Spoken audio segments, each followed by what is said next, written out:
அளவில் அனைவரும் பாராட்டும் மருத்துவ கட்டமைப்பை நாம் உருவாக்கி இருக்கிறோம். 2642 மருத்துவ அலுவலர்களுக்கு பணி நியமன ஆணைகள் வழங்கிய விழாவில் முதலமைச்சர் மு.க. ஸ்டாலின் பெருமிதம். கல்வி நிதி விவகாரத்தில் மத்திய மாநில அரசுகள் எல்கேஜி யூகேஜி மாணவர்கள் போல் அடித்துக்கொண்டு நாடகமாடுவதாக விஜய் குற்றச்சாட்டு. திமுக மற்றும் பாஜக அரசின் செயல் இட்ஸ் வெரி ராங் ப்ரோ என்றும் பேச்சு. அதான் நம்ம அரசியல் இனிமையும் கொள்கை இனிமையும் ரெண்டு பேரும் என்ன பண்றாங்கன்னா, இவங்க ரெண்டு பேரும் அடிச்சுக்கிற மாதிரி அடிச்சுப்பாங்களாம். அதை நாங்க நம்பணுமா, மக்கள் நம்பணுமா?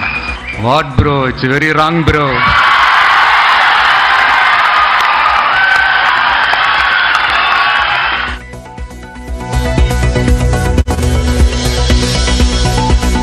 விரும்பும் மொழியை யாரும் படிக்கலாம் என விஜய் பேச்சு. வேறு மொழியை வலுக்கட்டாயமாக எப்படி திணிக்கலாம் என்றும் மத்திய அரசுக்கு கேள்வி.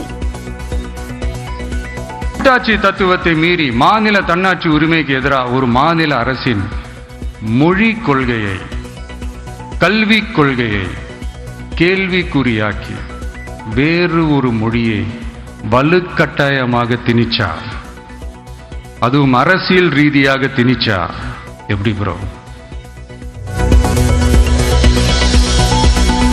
மொழி விவகாரத்தில் பாஜகவுடன் நாடகம் என்ற குற்றச்சாட்டிற்கு திமுகவின் TKS இளங்கோவன் மறுப்பு. அறியாமையில் விஜய் பேசுவதாக குற்றச்சாட்டு. மொழி விஷயத்தில் பாஜகவோடு சேர்ந்து நாடகம் போடுவதாக பேசியிருப்பது அவருடைய அரசியல் அறியாமையை காட்டுகிறது. விஜய் நடத்தும் பள்ளியில் 3 மொழி கற்பிக்கப்படும் போது தாவேக்க தொண்டர்கள் மட்டும் 2 மொழியை கற்க வேண்டுமா? வாட் ப்ரோ என தமிழக பாஜக தலைவர் அண்ணாமலை கேள்வி. தொகுதி மறுசீரமைப்பால் தமிழ்நாட்டில் ஒரு மக்களவை தொகுதி கூட குறையாது என உள்துறை அமைச்சர் அமித்ஷா உறுதி. தவறான தகவல்களை மக்களிடம் திமுக அரசு பரப்பி வருவதாகவும் கண்டனம். புரோரேட்டா முறையில் மக்களவை தொகுதி மறுவரையறை நடைபெறும் என உள்துறை அமைச்சர் அமித்ஷா கூறியது குழப்பத்தை ஏற்படுத்துகிறது. புதிய நாடாளுமன்றத்தில் இருக்கைகள் எண்ணிக்கை 848ஆக அதிகரிக்கப்பட்டது ஏன் என திமுக துணை பொதுச் செயலாளர் ராசா கேள்வி. நெல்லை பாளையங்கோட்டை பகுதிகளில் மிதமான மழை. கோவில்பட்டியில் மழையால் வெப்பம் தணிந்ததால் மக்கள் மகிழ்ச்சி.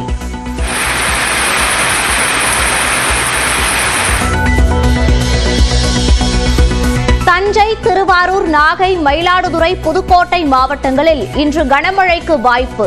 ராமநாதபுரம், தூத்துக்குடி, நெல்லை, கன்னியாகுமரியில் மழை பெய்யக்கூடும் என வானிலை ஆய்வு மையம் கணிப்பு. தமிழகம் முழுவதும் சிவன் கோயில்களில் மகா சிவராத்திரி உற்சாகமாக கொண்டாட்டம். கடும் குளிரையும் பொருட்படுத்தாமல் மனமுருகி ஈசனை வழிபட்ட பக்தர்கள். மகா சிவராத்திரி விழாவில் பக்தர்களை பரவசப்படுத்திய கலை நிகழ்ச்சிகள், ஆன்மீக சொற்பொழிவுகள். மயிலாப்பூர் கபாலீஸ்வரர், நெல்லையப்பர் கோயில்களில் இந்து சமய அறநிலையத்துறை சார்பில் சிறப்பு ஏற்பாடு. கோவை ஈஷா யோகா மையத்தில் மகா சிவராத்திரி கொண்டாட்டம் கோலாகலம். ஆடல் பாடல்களுடன் விடிய விடிய களை கட்டிய இன்னிசை விருந்து.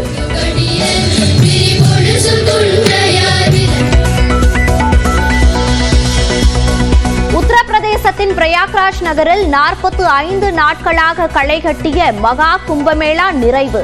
66 கோடிக்கும் அதிகமானோர் திரிவேணி சங்கமத்தில் புனித நீராடி வழிபாடு. சீமான் மீதான திருமண மோசடி புகார் தொடர்பாக பெங்களூருவில் நடிகை விஜயலட்சுமியிடம் தமிழக போலீசார் விசாரணை. வளசரவாக்கம் காவல் நிலையத்தில் இன்று நடைபெறும் விசாரணைக்கு சீமான் ஆஜராக மாட்டார் என தகவல். ராசிபுரம் அரசு பள்ளியில் 9ஆம் வகுப்பு மாணவர் மர்மமான முறையில் உயிரிழப்பு. உறவினர்கள் சாலை மறியலில் ஈடுபட்ட நிலையில் மாவட்ட முதன்மை கல்வி அலுவலர் நேரில் விசாரணை. உலக தமிழ் ஆராய்ச்சி நிறுவனத்தின் தலைவராக ஓய்வு பெற்ற IAS அதிகாரி R. பாலகிருஷ்ணன் நியமனம். தமிழ்நாடு அரசு அறிவிப்பு. சாம்பியன்ஸ் கோப்பை கிரிக்கெட் தொடரில் இங்கிலாந்து அணியை வெளியேற்றியது ஆப்கானிஸ்தான். பரபரப்பான போட்டியில் 8 ரன்கள் வித்தியாசத்தில் த்ரில் வெற்றி. ஹவாய் தீவில் வெடித்து கிளம்பிய எரிமலை. 200 மீட்டர் உயரம் வரை சீறி பாய்ந்து அனலை கக்கிய நெருப்பு குழம்பு.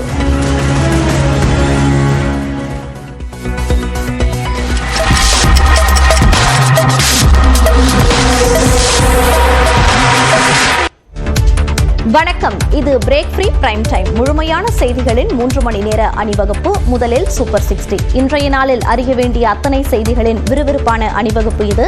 அந்த வகையில் முதலாவதாக, தொகுதி மறுசீரமைப்பால் தமிழ்நாட்டின் மக்களவை தொகுதி எண்ணிக்கை குறையும் என முதலமைச்சர் MK ஸ்டாலின் தவறான தகவலை பரப்புவதாக உள்துறை அமைச்சர் அமித்ஷா குற்றம் சாட்டியுள்ளார். தொகுதி மறுசீரமைப்பால் தமிழ்நாடு ஒரு நாடாளுமன்ற தொகுதியை கூட இழக்காது என்று மத்திய உள்துறை அமைச்சர் அமித்ஷா உறுதிபட தெரிவித்துள்ளார். கோவை பீளமேடு பகுதியில் புதிதாக கட்டப்பட்ட பாஜக மாவட்ட அலுவலகத்தை மத்திய அமைச்சர் அமித்ஷா திறந்து வைத்தார். இதேபோன்று ராமநாதபுரம், திருவண்ணாமலை மாவட்டங்களுக்கான பாஜக அலுவலகங்களையும் அமித்ஷா காணொலியில் திறந்து வைத்தார். பின்னர் பேசிய அவர், தொகுதி மறுசீரமைப்பால் தமிழ்நாட்டின் மக்களவை தொகுதி எண்ணிக்கை குறையும் என முதலமைச்சர் MK ஸ்டாலின் தவறான தகவலை பரப்புவதாக குற்றம் சாட்டினார். मोदी सरकार ने लोकसभा में स्पष्ट किया है कि डीलिमिटेशन के बाद प्रोरेटा के हिसाब से दक्षिण के एक भी राज्य का एक भी सीट कम नहीं होगा. உலகின் பழமையான மொழியான தமிழில் பேச முடியாததற்கு வருத்தம் தெரிவிப்பதாகவும் அமித்ஷா தெரிவித்தார். मेरी बात की शुरुआत करता हूं क्योंकि मैं विश्व की सबसे पुरानी भाषाओं में से एक महान तमिल भाषा में मेरी बात रख नहीं सकता, इसलिए मैं आप सभी से क्षमा मांगता हूं. இந்நிகழ்ச்சியில் மத்திய இணையமைச்சர் எல் முருகன், பாஜக மாநில தலைவர் அண்ணாமலை உள்ளிட்டோர் கலந்து கொண்டனர். வட மாநிலங்களில் MP தொகுதிகளின் எண்ணிக்கையை அதிகரிப்பது என்பது தமிழ்நாட்டிற்கு இழைக்கப்படும் அநீதி என்று திமுக துணை பொதுச் செயலாளரும் நாடாளுமன்ற உறுப்பினருமான R. ராசா தெரிவித்தார். சென்னை அண்ணா அறிவாலயத்தில் R. ராசா மற்றும் NR இளங்கோ ஆகியோர் கூட்டாக செய்தியாளர்களை சந்தித்தனர். அப்போது தொகுதி மறுசீரமைப்பு என்பது மக்கள் தொகையின் அடிப்படையில் இருக்கக்கூடாது என்று R. ராசா வலியுறுத்தினார். புரோரேட்டா என்று சொல்லப்பட்டிருக்கிறது. அந்த புரோரேட்டா விகிதாச்சார அடிப்படை என்பது இப்போது இருக்கிற தொகுதிகளின் அடிப்படையில் விகிதாச்சார அடிப்படையில் உயருமா அல்லது இப்போது இருக்கின்ற மக்கள் தொகை அடிப்படையில் உயருமா என்பதற்கு எந்த பதிலும் இல்லை. முழுக்க முழுக்க அது குழப்பமாக இருக்கிறது. மத்திய அரசு கூறியதை ஏற்று மக்கள் தொகை எண்ணிக்கையை கட்டுப்படுத்திய தமிழ்நாட்டிற்கு தரும் தண்டனையா இது எனவும் R. ராசா ஆவேசமாக கேள்வி எழுப்பினார். மக்கள் தொகை அடிப்படையில் போன குறைக்க சொன்னது யார்? மக்கள் தொகை குறையுங்கள் சொன்னது அரசாங்கம். அரசாங்கத்தினுடைய அறிவுரையை கேட்டதற்காக எங்களுக்கு தண்டனையா என்கிற கேள்வி எழும். அப்ப அரசாங்கத்தினுடைய அறிவுரையை கேட்காத மாநிலங்கள் எல்லாம் நீங்க முன்னேறிய மாநிலம் சொல்ல முடியுமா? அப்படி சொல்ல முடியாது. நாங்க முன்னேறி இருக்கோம். இதனிடையே தொகுதி மறுசீரமைப்பால் தென் மாநிலங்கள் பாதிக்கப்படும் என்ற MK ஸ்டாலின் பேச்சுக்கு PRS செயல் தலைவர் KT ராமாராவ் தனது எக்ஸ் பக்கத்தில் ஆதரவு தெரிவித்துள்ளார். தாவேக்குவின் கையெழுத்து இயக்கத்தில் பிரசாந்த் கிஷோர் கையெழுத்திட மறுத்துவிட்டார். தமிழக வெற்றிக் கழகத்தின் 2ஆம் ஆண்டு தொடக்க விழாவில் கெட் அவுட் என்ற கையெழுத்து இயக்கத்தை அக்கட்சியின் தலைவர் விஜய் தொடங்கி வைத்தார். சென்னை அருகே மாமல்லபுரத்தில் தமிழக வெற்றிக் கழகத்தின் 2ஆம் ஆண்டு தொடக்க விழா நடைபெற்றது. இதில் தாவேக தலைவர் விஜய், பொதுச் செயலாளர் ஆனந்த், ஜன்சுராஜ் கட்சி நிறுவனரும் தேர்தல் ஆலோசகருமான பிரசாந்த் கிஷோர் மற்றும் ஆதவ் அர்ஜுனா உள்ளிட்டோர் கலந்து கொண்டனர். விழாவின் தொடக்க நிகழ்வாக கெட் அவுட் என்ற கையெழுத்து இயக்கம் தொடங்கி வைக்கப்பட்டது. தாவேக தலைவர் விஜய் முதல் கையெழுத்திட்டு இதனை தொடங்கி வைத்தார். கபடதாரிகள் அனைவரையும் இருவரையும் தமிழ்நாட்டை விட்டு வெளியேறு கெட் அவுட் என்று சொல்லி பொற்கரங்களால் முதல் கையெழுத்து போடுகிறார். தொடர்ந்து ஆலோசகர் பிரசாந்த் கிஷோரை கையெழுத்திட தாவேக பொதுச் செயலாளர் ஆனந்த் அழைத்தார். ஆனால் அவர் கையெழுத்திட மறுத்துவிட்டார். மக்களுக்கு பிடித்த ஒருவர் அரசியலுக்கு வந்துவிட்டதை நினைத்து சிலர் எரிச்சல் அடைவதாக தாவேகா தலைவர் விஜய் பேசினார்.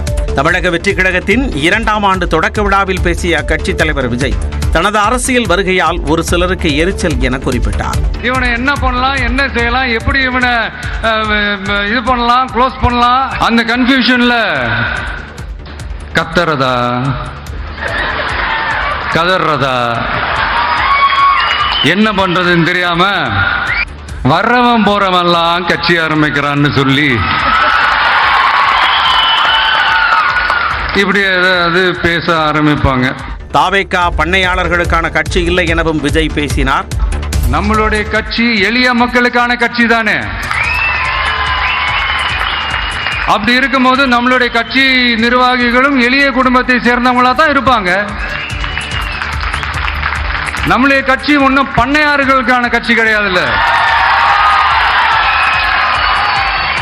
பண்ணையாளர்களை அரசியலை விட்டு அகற்றுவதுதான் நம்முடைய முதல் வேலை எனவும் விஜய் கூறினார்.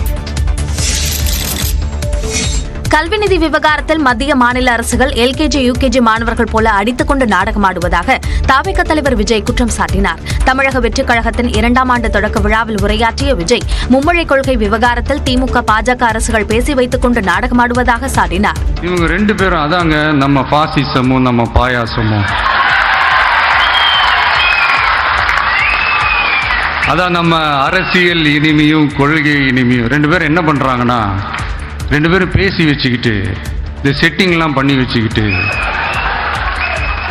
மாற்றி மாற்றி சோஷியல் மீடியாவில் ஹேஷ்டாக் போட்டு விளையாட்டுருக்கிறாங்க. அரசியல் நோக்கத்தோடு மாநில அரசின் கல்வி மொழிக் கொள்கையை கேள்விக்குறியாக்குவதை ஏற்க முடியாது என்றும் விஜய் பேசினார்.